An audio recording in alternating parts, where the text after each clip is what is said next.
Allah il dit à Shaitan, il répond à Shaitan quand Shaitan dit qu'il va tous nous égarer. Inna ibadi laysa laka alayhim sultan illa man ittaba'aka minal ghawin. Mes serviteurs, tu n'auras aucun pouvoir sur eux. Pourquoi? Parce que ils ont cette lumière éclatante, ils ont le Coran, ils sont outillés pour faire face à l'adversité de la vie. Donc Allah il a décrété que dans cette vie d'ici-bas, on va être éprouvé. Et à travers le Coran, Allah il te donne les outils pour faire face à ces épreuves et les réussir, et pour que ces épreuves ils soient des ailes qui t'élèvent spirituellement, qui te rapprochent vers Allah subhanahu wa ta'ala, et pas des enclumes qui t'enfoncent dans le sol. Donc moi subhanahu quand je fais de le Coran mon compagnon, Allah il me donne tout ce que j'ai besoin pour pouvoir lutter. Parce qu'Allah il a décrété que c'est une vie de lutte. Mais si moi je m'écarte de le Coran, Allah il dit que Shaitan il aura du pouvoir que illa man taba'aka min al-ghawin, ceux qui suivent leur passion, qui s'écartent du Coran, qui tournent dos à le Coran. Donc si moi je fais pas un effort pour me reconnecter au Coran et à la tradition prophétique, j'aurai pas cette lumière éclatante qui me définit tout ce qui régit mon existence. Donc de ce fait, je serai perdu. Une épreuve elle va venir, Shaitan il va commencer à m'ouest, et après je vais être perdu. Et combien de personnes que j'ai en accompagnement, subhanallah, le fait est qu'ils connaissent pas Allah subhanahu wa ta'ala, ils sont en dépression totale. Alors que la personne elle parle avec moi, elle me dit ses épreuves, et moi subhanallah, comme je suis passé par les mêmes épreuves et que j'ai touché le fond, mais qu'alhamdulillah par la grâce d'Allah subhanahu wa ta'ala, j'ai pu connaître Allah subhanahu wa ta'ala, j'ai pu m'attacher à le Coran, j'ai pu cerner les sagesses des épreuves, et alhamdulillah, quand il parle avec moi, moi je vois que les noms d'Allah qui se manifestent, que la miséricorde. Lui il voit que le négatif. Pourquoi? Parce que comme la personne elle s'écarte de le Coran, elle n'a pas cette grille de lecture spirituelle, cette vision, la vraie réalité, cette basira, ce discernement, le furqan, qui lui permet de voir le bien, de discerner le faux du vrai. Mais quand moi j'ai accès qu'à la vision physique, il y a beaucoup de choses qui vont vous paraître négatives. Mais subhanallah, quand tu t'en remets en Allah subhanahu wa ta'ala, et que tu décides de faire du Coran et de la tradition prophétique ton mode de vie, Allah il te donne une grille de lecture ultime par laquelle tu peux faire face à toutes les épreuves. Mais je reviens, si on s'écarte de le Coran, on s'écarte de la lumière éclatante, on s'écarte de tout bien, et après on est seul face à nous-mêmes. Et comment on veut se sauver si le prophète lui-même il demandait à Allah « Wa la takilni ila nafsi tarfata ayn » Oh Allah, ne me laisse pas seul face à moi-même, ne fût-ce que le temps d'un clin d'œil. Donc qu'est-ce qu'on pourrait dire nous? La ilaha illallah. C'est pour ça que c'est important de revenir à le Coran. Donc là on voit un peu quelques sagesses. Donc l'une des premières sagesses, alhamdoulilah, nous on est croyants, à travers l'épreuve, Allah subhanahu wa ta'ala il va nous chercher là où ça nous travaille le plus, non pas pour nous faire du mal, mais au contraire, pour nous permettre d'atteindre les ihsan, pour pouvoir devenir la meilleure version de nous-mêmes. Et la meilleure version d'un croyant, c'est l'ihsan, parce qu'il y a le stade de l'islam, et c'est les actes apparents. Il y a le stade de l'iman, c'est les actes du cœur, les actes cachés. Et il y a le stade de l'ihsan, l'excellence, là où tu deviens mubarak, là où tu es. C'est comme si, voilà, c'est d'adorer Allah comme si tu le voyais, mais si tu le vois pas, Allah lui te voit. Et à travers l'épreuve, Allah subhanahu wa ta'ala, il te permet d'accéder à cette station spirituelle, subhanallah. Donc la première sagesse, c'est un indicateur. Allah il te montre où tu en es. Donc moi, alhamdoulilah, je suis éprouvé, je fais une introspection pour avoir un nouveau départ. Je fais une introspection, je vois ce qui va pas, ok, Allah il me met à l'épreuve, comment j'ai réagi. Allah il me dit qu'il va me mettre à l'épreuve pour me montrer est-ce que je suis un véridique quand j'ai dit que c'est le seul et l'unique, et que le prophète Mohammed c'est son messager. Allah subhanahu wa ta'ala est en train de mettre à l'épreuve. Si moi, je réagis de la bonne manière, et je dis alhamdoulilah, je sais que c'est une épreuve qui vient de mon Seigneur, et mon Seigneur jamais il va me faire un cadeau empoisonné. Au contraire, Allah subhanahu wa ta'ala, il veut le meilleur pour moi, mieux que moi-même, mieux que mes propres parents, mieux que n'importe qui. Donc moi alhamdoulilah, je me pose les bonnes questions. Si maintenant je vois que j'ai bien réagi, alhamdoulilah, je rentre dans le verset de Surat Baqarah, le verset 157. Wallah il dit wa ulaika humul muhtadun. J'ai dit inna lillah wa inna ilayhi raji'un. J'appartiens à Allah et c'est fallu mon retour. Hasbi Allah wa ni'mal wakil. Allah me suffit, c'est le meilleur des garants. Pourquoi c'est le meilleur des garants? Parce que c'est lui qui a tout créé, c'est à lui qui appartient à toute chose et c'est lui qui contrôle toute chose. Il n'y a pas meilleur garant qu'Allah subhanahu wa ta'ala. Et tout dépend de lui. Donc moi quand je me remets en Allah, j'ai gagné. Si j'ai réagi comme ça, alhamdulillah, je continue mon ascension spirituelle. Mais si je commence à me plaindre et je réagis d'une manière négative, là je dis quand même alhamdulillah. Pourquoi? Parce qu'Allah il m'a permis, alors que je suis encore en vie, de pouvoir me réformer. Donc je vois où j'en suis, et là j'ai réagi négativement. Sulayman, là, il y a quelque chose qui ne va pas. Et là, je demande à Allah subhanahu wa ta'ala de pouvoir me guider et de pouvoir me corriger pour que je puisse revenir vers la voie droite. Sirat al-Mustaqim. Ça, c'est la première des sagesses. C'est un indicateur. La deuxième des sagesses aussi, c'est en lien aussi avec l'indicateur, c'est parfois, subhanallah adim, comme je disais là tantôt, on est loin de Rabbi. On prie et tout, mais c'est que des prières comme si on était une machine. Il n'y a pas d'émotion dedans, il n'y a pas de spiritualité, rien. Parfois, il y en a même qui délaissent la prière, qui délaissent le Coran, etc. et qui se font avoir par le mirage de cette vie. Que cette vie, c'est une illusion et qu'elle est trompeuse, c'est une jouissance trompeuse. Et Allah subhanahu wa ta'ala, pour nous réveiller, il nous envoie des épreuves pour qu'on puisse revenir vers lui. Donc ça, c'est la deuxième sagesse. Donc moi, quand Allah m'éprouve et ça me fait mal, et que moi j'ai vu que j'avais mal réagi par rapport à l'épreuve et tout, et que je prends conscience, je dis alhamdulillah, là je vois la miséricorde de Rabbi. Pourquoi? Parce que Allah subhanahu wa ta'ala, par sa grâce, à travers le Coran, il me dit pourquoi il m'a créé. Il m'a créé pour l'adorer. Et cette adoration, elle doit m'amener à une finalité. La finalité de l'adoration, mon adoration, elle doit me mener à avoir un cœur saint.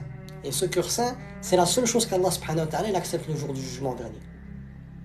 Et pour pouvoir exercer mon adoration, Allah il m'a donné des moyens. Et ces moyens, je dois les mettre au service de ma foi et non de mon ego.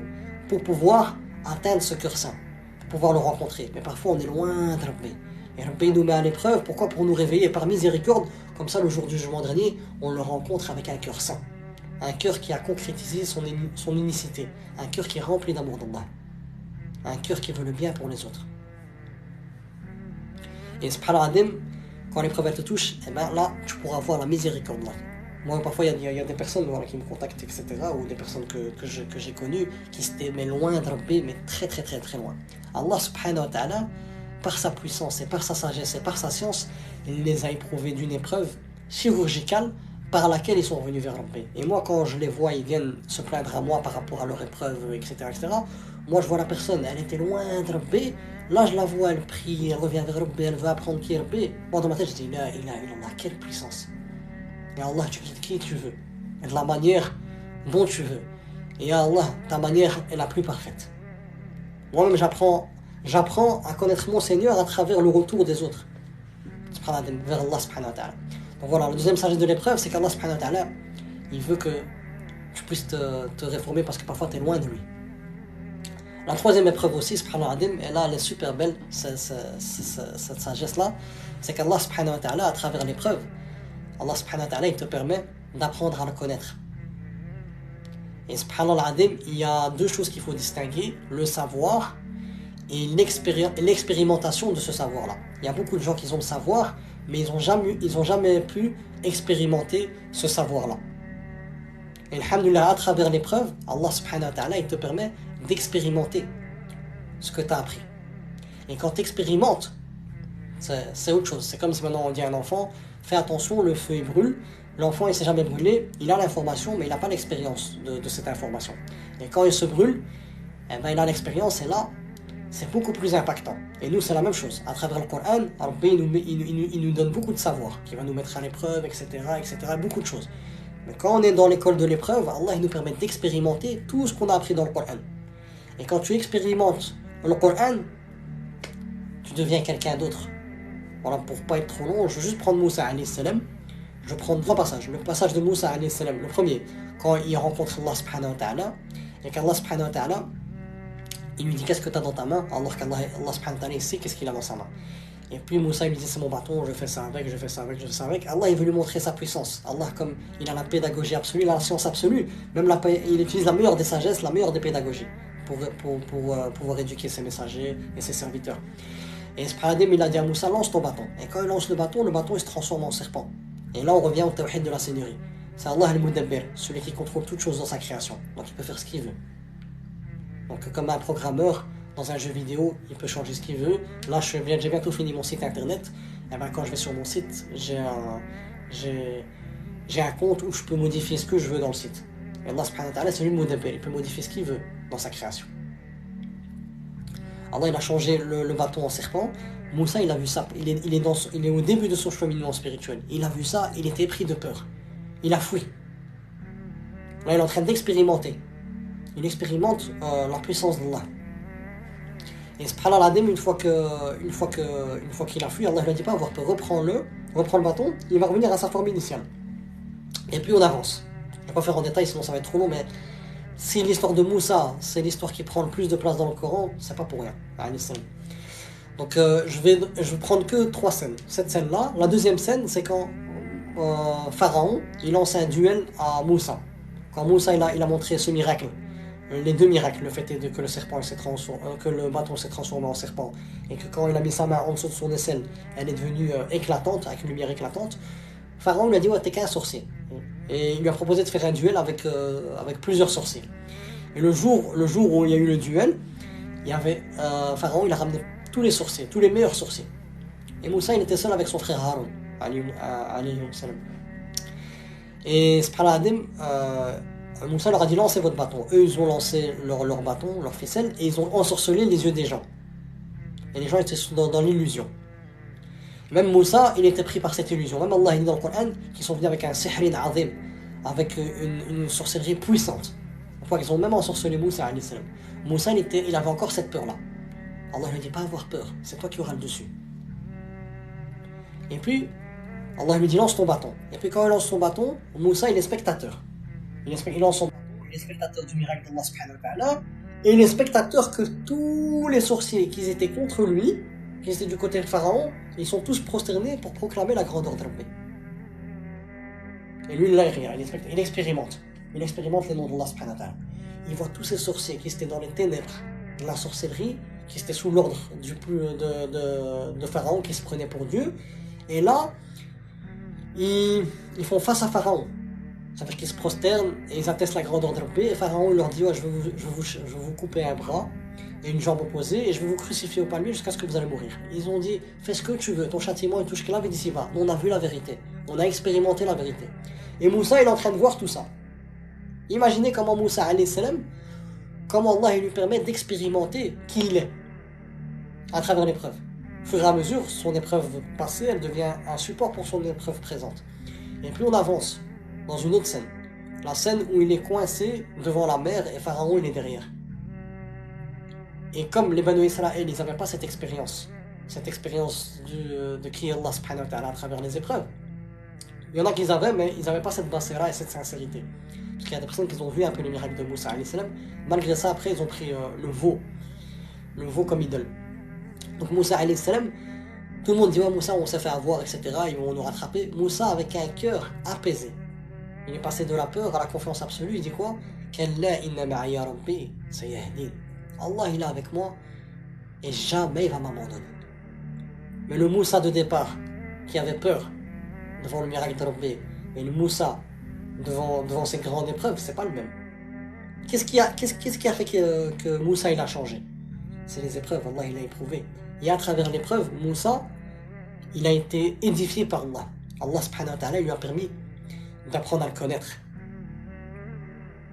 Et au fur et à mesure qu'il avançait dans les épreuves et qu'il s'en remettait en Allah, au fur et à mesure qu'Allah subhanahu wa ta'ala lui a apporté son soutien. Et au fur et à mesure, voilà, il savait que Allah subhanahu wa ta'ala était capable de toutes choses. Pourquoi? Parce qu'il l'a vécu.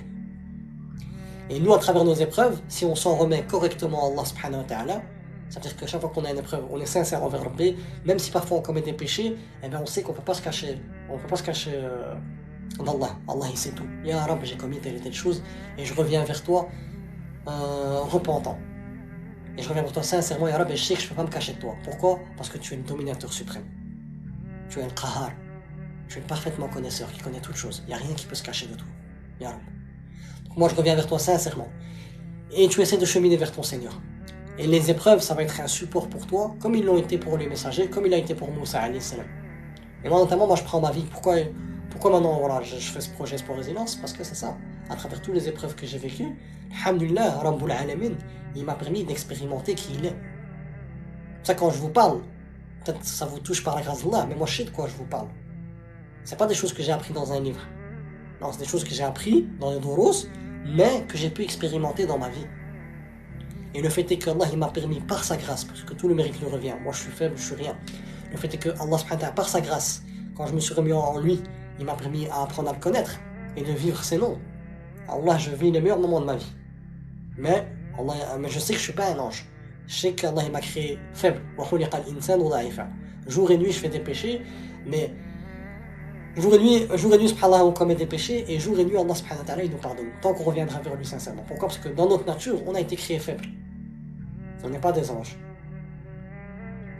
Et subhanallah, c'est à nous. C'est à nous de faire ce travail de pureté. Chaque fois qu'on commet des péchés, on revient sincèrement vers Rabbi. Et même avec Rabbi, on ne joue pas au petit malin. En sens, ouais, je vais commettre ce péché-là, mais je vais me repentir, Allah il pardonne. Allah, comme c'est le parfaitement connaisseur, il sait ce que tu t'es dit dans ta tête. Il faut être sincère, si tu tombes dans le péché, c'est vraiment par faiblesse. Et qu'une fois que l'anesthésie de l'insouciance elle est partie, eh ben, reviens directement vers ton Seigneur. Et jamais te prendre pour un ange ou quoi que ce soit, t'es un être humain. T'as été créé faible. Et ta force, elle est qu'en Allah. On va tous tomber, on va tous tomber. Il y en a qui vont se relever après le péché, il y en a qui vont persister. Qu'Allah fasse en sorte qu'on soit des repentants. Et qu'on soit des awwab, comme les prophètes. Ils revenaient chaque fois vers Allah subhanahu wa ta'ala. Donc là, c'était pour la troisième sagesse. Le fait est qu'Allah subhanahu wa ta'ala, à travers l'épreuve, il apprend à te connaître. Et au plus tu connais Rabbul Alamin, au plus tu es amené à faire face aux épreuves et à embellir ton paradis ici sur terre, ta relation avec Rabbi. Au fur et à mesure que j'expérimente qui est Allah, au fur et à mesure que mon amour pour Allah il devient plus grand. Ma vision spirituelle, elle devient plus perçante. On concerne des choses que les gens ne comprennent pas. Pourquoi? Parce qu'Allah m'a permis d'expérimenter ses noms et ses attributs. Et je sais que quoi qu'il se passe avec Rabbul Alamin, il y a un bien. Allah il me demande juste de me remettre en lui. وَاعْتَصِمُوا بِاللَّهِ هُوَ مَوْلَاكُمْ فَنِعْمَ الْمَوْلَى وَنِعْمَ النَّاصِرُ. Attachez-vous fermement à Allah. Ni'm al-Mawla, c'est le meilleur des alliés. Wa ni'm al-Nasir, c'est le meilleur qui t'accorde la victoire. Subhanallah. Et au plus tu chemines vers Rabbi, au plus tu vas développer en toi une envie profonde de vouloir le rencontrer. Et subhanallah, tes actions, ils vont être faites de la meilleure des manières. Pourquoi? Parce que tu sais pour qui tu les fais. Donc ça c'était pour la troisième sagesse. J'espère que j'ai pas trop tardé, donc il me reste, je vais faire que quelques sagesses, après je vais vous laisser un peu sur votre faim, comme ça Inch'Allah on laisse pour la prochaine fois. Et subhanallah, l'une des quatrièmes sagesses qui me touche beaucoup, que j'ai pu aussi expérimenter, c'est qu'Allah subhanahu wa ta'ala, à travers les épreuves, il nous permet d'exploiter un potentiel qu'il a mis en nous.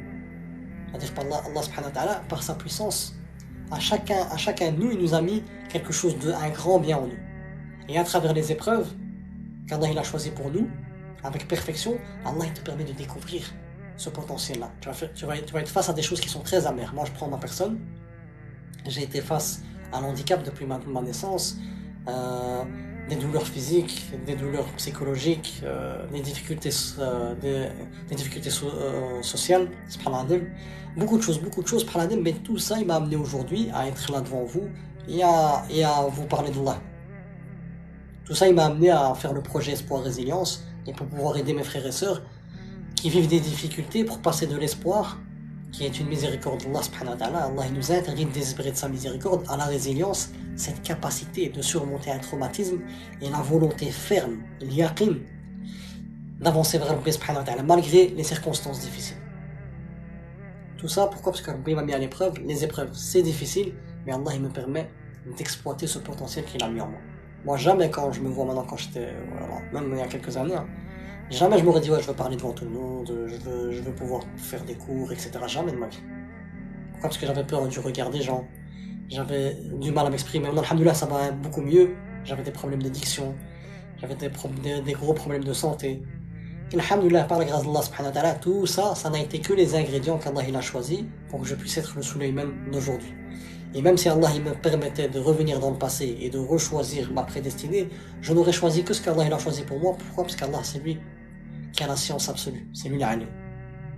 Je ne pourrais jamais faire un meilleur choix que celui d'Allah subhanahu wa ta'ala. Et c'est vraiment ça l'éducation spirituelle. Parce qu'Allah il nous dit, il se peut que tu détestes une chose alors que c'est un bien pour toi. Et il se peut que tu aimes une chose alors que c'est un mal pour toi. Wallahu ya'lamu wa antum la ta'lamun. Allah sait et vous ne savez pas. Et c'est vraiment ça. Quand je dis Yaka na'budu, Allah, c'est toi le seul que j'adore, 17 fois par jour. Et Rabbi, je me soumets à toi dans tous les domaines. Et même la prédestinée, qu'elle soit bonne ou mauvaise, c'est le 6e pilier de la foi.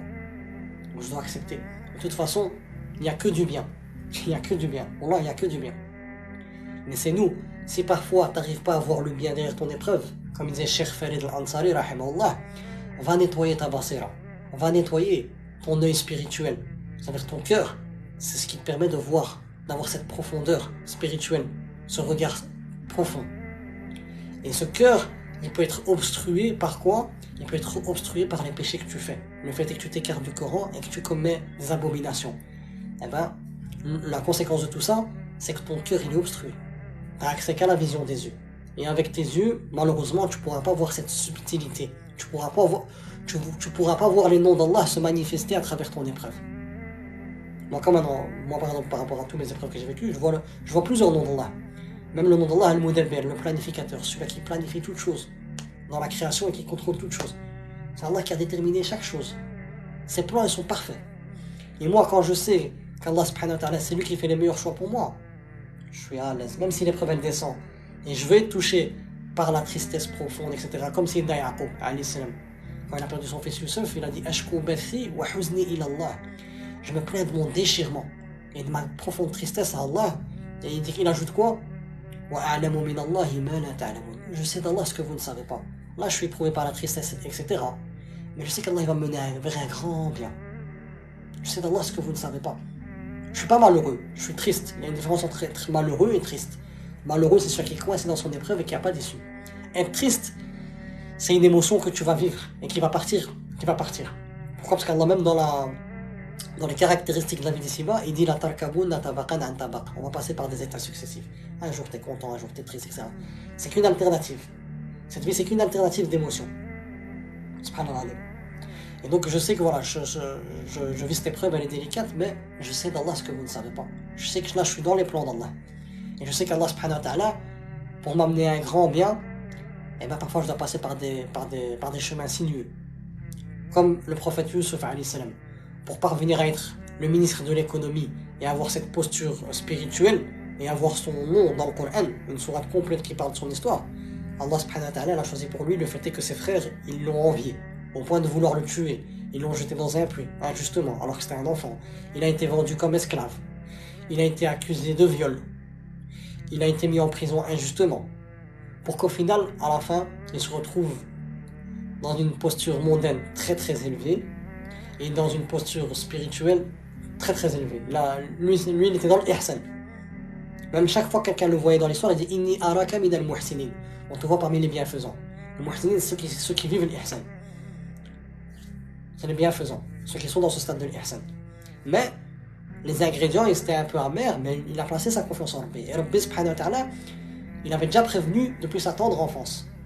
Quand il a fait son rêve, il a dit à son père son rêve, son père il a déjà prévenu. Sache que tu auras un grand avenir, comme tes grands-parents Isaac et Abraham, alayhi salam. Allah subhanahu wa ta'ala, durant ton épreuve qui est difficile, il va te soutenir. Et les cheminements spirituels, ils sont différents. On va voir l'histoire de Moussa que je vous ai expliqué, l'histoire de Youssef alayhi salam, l'histoire de Ayyub alayhi salam, l'histoire de Yunus alayhi salam. Chacun, ils ont eu un cheminement spirituel différent. Chacun est passé par des épreuves différentes. Donc voilà, ça c'était la quatrième sagesse. Allah subhanahu wa ta'ala, il nous fait découvrir un potentiel qui est en nous. C'est à nous de s'en remettre en lui. Et si maintenant parfois j'arrive pas à voir le bien, à moi de nettoyer mon cœur des péchés en me repentant vers Allah et en faisant le bien. Parce que les péchés, Allah il dit Innal hasanat yudhibna sayiat. Les bonnes actions, ils effacent les mauvaises. Et au fur et à mesure que je suis dans ce nettoyage, Allah subhanahu wa ta'ala me permet d'avoir accès, de nettoyer cette pureté du cœur qui me permet de voir les choses dans leur profondeur. Ensuite, l'avant-dernière, c'est qu'Allah subhanahu wa ta'ala, comme je vous l'ai déjà dit, c'est Al-Latif. À travers le tawhid, on sait qu'Allah c'est Al-Latif. C'est celui parmi un de ses sens, c'est celui qui connaît les choses les plus cachées et celui qui te mène vers un grand bien d'une manière subtile que tu n'as pas calculée. Et je vous ai donné l'exemple de Youssef alayhi salam. Allah il l'a mené vers un grand bien d'une manière que Youssef alayhi salam il n'a jamais calculée. Là, il était dans un puits, enfant tout seul, dans le froid, la nuit, etc. Jamais il saurait imaginer qu'il se retrouverait dans un royaume, être ministre de l'économie, gérer la nourriture dans une période de famine. C'est vraiment c'est un pilier du pouvoir, parce que le pouvoir, il y a 3 piliers dans le pouvoir. Il y a le pouvoir, la capacité physique, il y a le pouvoir, la gestion des ressources, tu as du pouvoir quand tu gères des ressources. Donc c'est pour ça que maintenant qu'il y a des guerres, ceux qui gèrent le pétrole, le gaz, etc., ceux qui gèrent les ressources, eh ben, ils ont du pouvoir sur les autres. Et Yusuf alayhi salam, il gérait la ressource de la nourriture, tout le monde devait passer par lui. Et donc de ce fait, il était au-dessus des gens.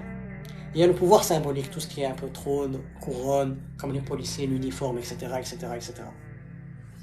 Et Allah subhanahu wa ta'ala, à travers voilà, cette sagesse-là, c'est qu'Allah il va te mener vers un grand bien d'une manière que tu n'as pas calculée. Je prends aussi ma vie. Si maintenant, quand il y a quelques années, on m'aurait dit ouais, un jour tu vas te retrouver à parler d'Allah et à motiver des gens, et à aider des gens dans toute la francophonie, dans le monde, on me dit jamais j'aurais imaginé ça. Alhamdulillah, Allah, par sa grâce, il m'a mené vers ça, et je demande à Allah subhanahu wa ta'ala qu'il fasse en sorte que mon cœur ne dévie pas de sa voie droite. C'est-à-dire que mon cœur ne recherche pas la reconnaissance des gens et gonfler mon ego. J'implore Allah subhanahu wa ta'ala de pouvoir faire en sorte que ce projet-là, c'est juste une chose, la manifestation de mon amour pour Allah. Et si j'aime Allah, j'aime ses serviteurs et ses servantes, et j'aime ceux qu'il aime. Donc voilà, pour pas trop, voilà, là je pense que j'ai un peu tardé. Donc la dernière sagesse, il y en a encore, sont indénombrables, les bienfaits d'Allah subhanahu wa ta'ala sur nous. L'une des dernières sagesses des épreuves, c'est qu'Allah subhanahu wa ta'ala, il nous lave nos péchés. Parfois, subhanallah, Allah subhanahu wa ta'ala, il veut pour nous un très haut degré au paradis. Mais par rapport à nos actions, on ne fournit pas les efforts nécessaires pour pouvoir accéder à ce degré au paradis. Et Allah subhanahu wa ta'ala, par sa miséricorde et par sa sagesse, il te met à l'épreuve. Et à travers l'épreuve, il te nettoie de toutes tes erreurs passées. Comme moi, par exemple, là j'ai une maladie chronique, ça dure jusqu'à la fin de ma vie. Il y a des gens qui se plaignent, ouais, pourquoi moi j'ai ça, et ils savent même pas que chaque seconde ils sont en train d'être nettoyés. Les maladies chroniques, c'est un nettoyage jusqu'à ce que tu rencontres Rabbi. Quand tu as des souffrances, toi, tu sais même pas, Allah il est en train de te laver tous tes péchés, et toi, au fur et à mesure, tu t'habitues. Moi, comme voilà, récemment, j'ai eu aussi un accident de travail, donc j'ai eu des acouphènes, j'ai eu un bruit au travail qui m'a donné des acouphènes puissants, donc depuis lors j'ai un tit, et parfois c'est invivable, mais après tu t'habitues. Mais le fait est que tu souffres, etc., et ben, alhamdoulilah, au fur et à mesure, tu t'habitues, et au fur et à mesure, Allah il est en train de me laver des péchés par ce son-là. Et au fur et à mesure, Allah il donne la force de passer au-dessus. Donc, subhanallah, à travers l'épreuve, Allah subhanahu wa ta'ala, il nous lave de nos péchés, de nos erreurs, et on fait tous des erreurs. Et subhanallah, même moi, pour me remettre les pieds sur terre, quand parfois ton âme, elle se met en avant, ben, je lui dis quoi? Je lui dis, t'es sûr d'avoir fait des péchés? T'as demandé pardon à Allah, t'as une bonne opinion de lui, mais tu sais pas si t'as pardonné, mais t'as une bonne opinion de lui. Et Allah, il pardonne tous les péchés. Ensuite, t'as fait des bonnes actions, mais tu sais pas si ton intention elle était 100% pour Rabbi. Mais qu'est-ce que tu es sûr et certain? C'est d'avoir fait des péchés. Donc redescends sur terre. Ça c'est quand je me parle à moi-même. Quand parfois on se sent un peu... parfois il y a l'âme qui veut un peu monter, ben, faut la redescendre directement. Et subhanallah, Allah subhanahu wa ta'ala, à travers l'épreuve, il te permet d'atteindre un très haut degré au paradis. Et même subhanallah, le jour du jugement dernier, on va envier des personnes qui ont été submergés par les épreuves. Ils ont eu que des grosses épreuves. Quand on va voir leur récompense le jour du jugement dernier, on va dire oh, si seulement j'avais été à leur place. Et cette vie d'ici-bas, elle est trompeuse. De toute façon, mon ami, dont sa mère est décédée juste aujourd'hui, sa mère elle était très très très jeune, elle avait que 44 ans. Du jour au lendemain, Allah l'avait déjà décrété. Et la maladie ou la cause, c'est Allah, c'est la cause, elle ne change rien par rapport à la date qu'Allah t'a prédestinée. Allah il a déterminé une date, c'est ce jour-là que tu vas mourir. Il n'y a pas un autre. Et Allah subhanahu wa ta'ala va faire en sorte qu'il y aura des causes pour que voilà, il y ait eu cette mort. Donc, même si quelqu'un qui meurt dans un accident, même si voilà, il pouvait prendre un autre chemin, etc. Non, c'était décrété. Même s'il aurait pris un autre chemin, il n'aurait pas fait l'accident, l'ange de la mort, il serait venu le chercher à ce moment-là. Parce qu'Allah dit dans le Coran, وَمَا كَانَ لِنَفْسٍ أَن تَمُوتَ إِلَّا بِإِذْنِ اللَّهِ كِتَابًا مُؤَجَّلًا. Il n'y a pas une âme qui meurt sans la permission de Rabbi, c'était déjà prédestiné par Rabbi. Donc nous, alhamdoulilah, on a encore cette opportunité d'être, là je parle pour moi, surtout à moi en premier. Là, alhamdoulilah, on est encore en vie. On a encore l'opportunité de changer le cours de notre histoire et de se rapprocher encore plus de Rabbi. Notre âme, elle est encore dans notre corps. à nous, à nous de revenir vers Rabbi et vraiment essayer de se reconnecter à Coran, à Allah subhanahu wa ta'ala, à sa parole, et faire le nettoyage intérieur. Faire un nouveau départ avec Rabbi subhanahu wa ta'ala. Et voilà, moi je vous dis ces paroles-là, mais je me parle à moi-même. Et moi, Allah subhanahu wa ta'ala, il va pas me juger par rapport au résultat de ce que je vous dis. Non, Allah il va me juger par rapport à l'effort que je fais. Il va me récompenser par rapport à l'effort, mais pas par rapport au résultat. Donc, فَمَنْ شَاءَ فَلْيُؤْمِنْ وَمَنْ شَاءَ فَلْيَكْفُرْ. Bon, ce que je vous dis, celui qui veut, eh ben, il est reconnaissant vers Rabbi, revient vers Rabbi sincèrement. Et celui-là qui veut être ingrat et ingrat envers son Seigneur, il n'a qu'à le faire. Parce que moi, je veux ne porter que mon propre fardeau. Donc moi, je partage avec vous. C'est à nous de se réveiller, de se dire, ok, voilà, j'ai tel et tel âge aujourd'hui. Allah subhanahu wa ta'ala, il m'a envoyé que des opportunités. J'attends quoi? J'attends la fin du monde pour me réveiller. J'attends que la mort, elle vienne me réveiller. Mais c'est trop tard. À moi de me réveiller, de me remettre en question pour revenir vers Rabbul Alamin. De toute façon, voilà, ça va être bénéfique que pour toi. Si tu veux être égoïste dans une chose, c'est par rapport à ta réforme. Sois égoïste par rapport à ta réforme intérieure. Pense à toi par rapport à l'éducation de ton âme. Là, sois égoïste, mais dans tout le reste, sois généreux. La priorité est dans cette âme-là. Certes réussit celui qui purifie son âme, mais certes perdu celui qui la délaisse. Donc si tu veux être égoïste dans une seule chose, c'est dans ce travail intérieur. Fais ce travail intérieur. Et de toute façon, quand tu vas faire ce travail intérieur, tu vas être poussé vers la générosité. Pourquoi? Parce que le Coran, Allah dit Inna hadha al-Qur'an yahdi lillati hiya aqwam. Le Coran il guide vers le sommet de la droiture. Le sommet de la droiture, c'est quoi? C'est le tawhid. D'être un muwahid, d'unifier Allah. Et en unifiant Allah, en vivant les noms d'Allah subhanahu wa ta'ala, je suis amené à être généreux. En suivant le Coran, je suis amené à être généreux, à faire le bien autour de moi, etc. Donc, sois égoïste dans la purification de ton âme, et le fait est que tu vas te pencher sur ta propre personne d'abord, tu vas te mettre un peu à l'écart, un peu te réformer tout seul, et une fois que, alhamdoulilah, tu auras atteint un certain niveau, là, va et sois une source de lumière là où tu es. Moi, ça m'a pris 9 mois. Le jour où j'ai décidé de revenir vraiment vers Rabbi, pendant 9 mois, je me suis un peu isolé, et j'ai fait vraiment ce travail sur moi-même. Et c'était vraiment une très très très belle période de ma vie, parce que j'avais atteint un niveau spirituel, une proximité avec Rabbi, et une paix avec moi-même, et un contrôle sur mon côté faujour, mon côté animal. Je pense que voilà, j'ai jamais atteint ce niveau. C'est comme si Allah il me disait, dans ton départ au niveau spirituel, dans ton cheminement spirituel, tiens, goûte à la saveur. Goûte à la saveur de ce que ça fait de cheminer vers Rabbi. Et puis Allah il m'a fait goûter au départ. Maintenant là, je suis en train d'essayer de travailler pour essayer d'atteindre ce niveau-là qu'Allah il m'a fait goûter. Cette paix, ce contrôle intérieur. Là, je peux pas vous décrire quelle paix intérieure lorsque tu contrôles ton âme. Lorsque tu contrôles tes pulsions, tu contrôles tes émotions, tu contrôles ce côté animal qui est en toi, ce côté faux jour. Subhanallah. Qu'Allah subhanahu wa ta'ala nous permette de pouvoir faire ce travail-là, en sachant que voilà, comme j'ai dit, la foi ça monte et ça redescend. À nous de faire ce travail, et ce travail il est à faire jusqu'à notre mort.